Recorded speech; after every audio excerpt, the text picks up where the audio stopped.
E o que está em causa é um bocadinho a vontade da Alemanha querer transmitir a todos os outros países essa sua maneira de fazer as coisas. Convenhamos que não é possível nem salutar, se nós pensarmos na nossa casa, trabalharmos e convivermos diariamente com déficit. Ou seja, esta ideia de que é normal um Estado nos Estados Unidos ou um Estado numa futura União Europeia federada conviver diariamente e funcionar com base num déficit é uma realidade absolutamente incompreensível. Aliás, veja-se os casos que se passaram recentemente nos Estados Unidos de cidades inteiras que entraram praticamente em processo de insolvência. Não é sustentável, não é funcional, porque na nossa casa isso não poderia acontecer. E sabemos o que isso significa para uma família, entrar num processo desse género. Ou seja, aquilo que parece é que estamos cada vez mais a caminhar alinhados com, se quisermos, um discurso, uma forma ideológica de pensar a construção europeia da Alemanha que passa, acima de tudo, por esta noção de que tem de haver regras sobre as quais todos estão de acordo. E nada melhor para todos se porem de acordo do que elas estarem escritas. E as estarem escritas têm de ser numa Constituição, para serem respeitadas. Portanto, parece-me que o que estamos aqui a caminhar é para um toma lá, dá cá, onde já sabemos mais ou menos o que é que está em cima da mesa. É óbvio que depois, na nossa aqui realidade pequenininha, na nossa, na espanhola, etc., esse acordo terá implicações. Terá implicações, obviamente, a curto prazo, até porque a política portuguesa se desenhou em função desta coisa fantástica do vem FMI, não vem FMI, portanto, toda a nossa vida depende disto, mas depois também vai ter implicações a médio e longo prazo, obviamente, na forma como o país terá de se organizar e, fundamentalmente, terá de se repensar para aprender a ter um modelo económico que consiga viver sem um déficit. Neste momento já se fala em valores muito mais baixos do que aqueles que atualmente são definidos. Inicialmente estavam definidos. Portanto, estamos a falar de viver, criar um modelo económico de funcionamento do nosso país e do Estado, acima de tudo do Estado, praticamente trabalhando sem déficit. Portanto, conseguindo trabalhar com ali números mínimos, 0,6, 0,8, eventualmente. Portanto, uma realidade completamente diferente. Lá está, ter uma casa organizada, que é o que nós não temos tido. Há pouco surgiu um número de 0,65. 0,65, eu próprio reconheço quando vi, fui confirmar várias vezes o número para ver se de facto não estávamos a falar, se não era uma gralha, um déficit, mas de facto praticamente um déficit zero. E como é que se vive numa situação dessas? Eu acho que existe aqui uma discussão montante dessa, porque eu acho que cada vez mais se torna mais evidente para a Alemanha não existe uma construção europeia. Tal como nós a concebemos. O que se torna cada vez mais evidente é que para a Alemanha existe a Alemanha e depois aí uns países que se têm que organizar a bem da sua própria economia, que é baseada nas exportações e, portanto, nós temos que estar saudáveis para servir à Alemanha. Enfim, talvez esteja a ser um bocadinho provocatória, um bocadinho provocatória demais. Uma união a 26 mais a Alemanha. Pois, exatamente, mas é esse tipo de posições que têm sido tomadas. Aliás, a arrogância com que sistematicamente são adiadas as decisões para nos ajustarmos todos ao calendário eleitoral da Alemanha, até isso é bem demonstrativo de que a preocupação principal não será a própria construção europeia, no sentido de termos aqui o tal Estado com uma Constituição. Não é isso que está aqui em causa. O que está aqui em causa também, de facto, é que estão a ser postas em cima da mesa, com toda a legitimidade que existe, que tem que haver regras, e acho que todos nós aceitamos as regras. Enfim, houve todo aquele debate sobre o semestre europeu, que criava alguns prioridades a alguns, mas que de alguma forma acabava por ser um pouco consensual. Mas agora o que está em cima da mesa é entrar no óbvio domínio da soberania dos Estados-membros. É isso que está aqui em cima da mesa. Mas manda quem pode e obedece quem tem juízo.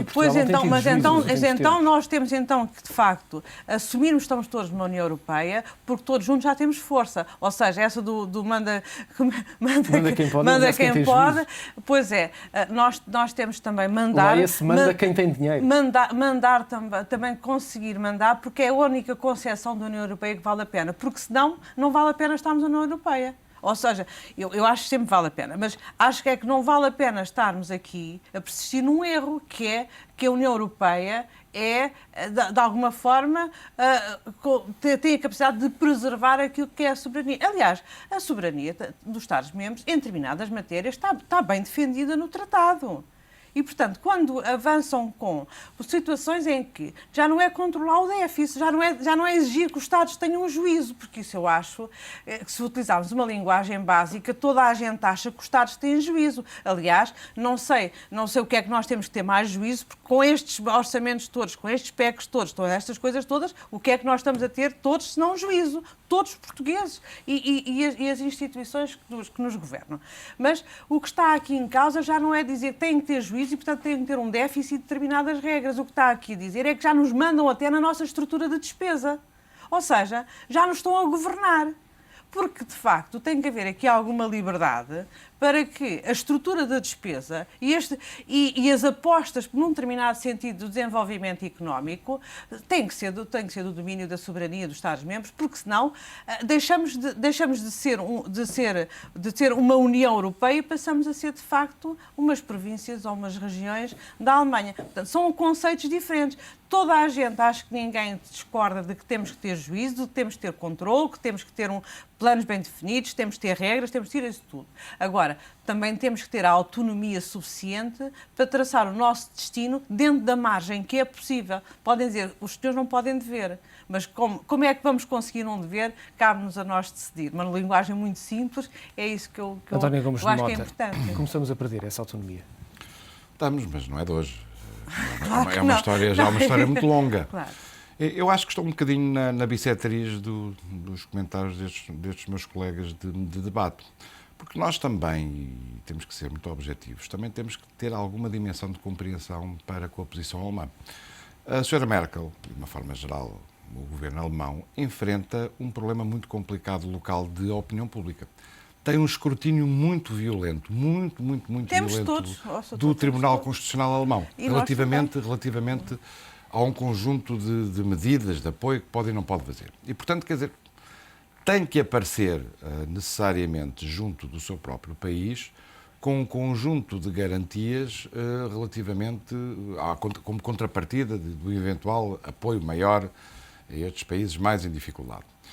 Mas, curiosamente, para mim, o dado mais recente e também que é interessante é, para além daqueles elementos relativamente óbvios de maior disciplina orçamental, de haver uma maior coesão, o que significa, no fundo, a homogeneização, a uniformização das políticas sociais, fiscais, etc., apareceu também um elemento interessante, que foi, no fundo, propor, ou de alguma forma, indicar que deveria ser o Eurogrupo, no fundo, o piloto de todo este processo.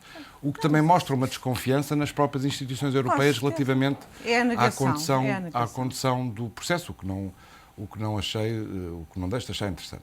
Agora, há uma outra dimensão que eu também acho que é importante.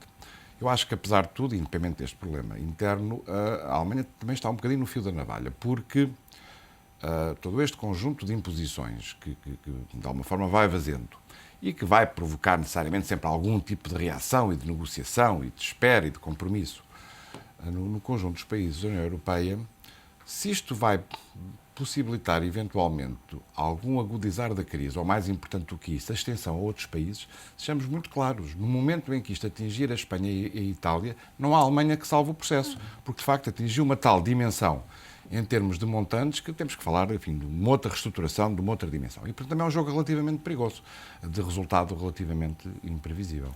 António Gomes Mota, Ana Paula Vitorino, Manuel José Damasio, é sempre um prazer ouvir a vossa opinião neste Acerto de Contas. Desejo-vos o resto de uma boa semana. Obrigado. A opinião dos nossos comentadores a comentarem os temas que marcam a atualidade. Agora é tempo de moeda forte, hoje sobre o endividamento do setor empresarial do Estado.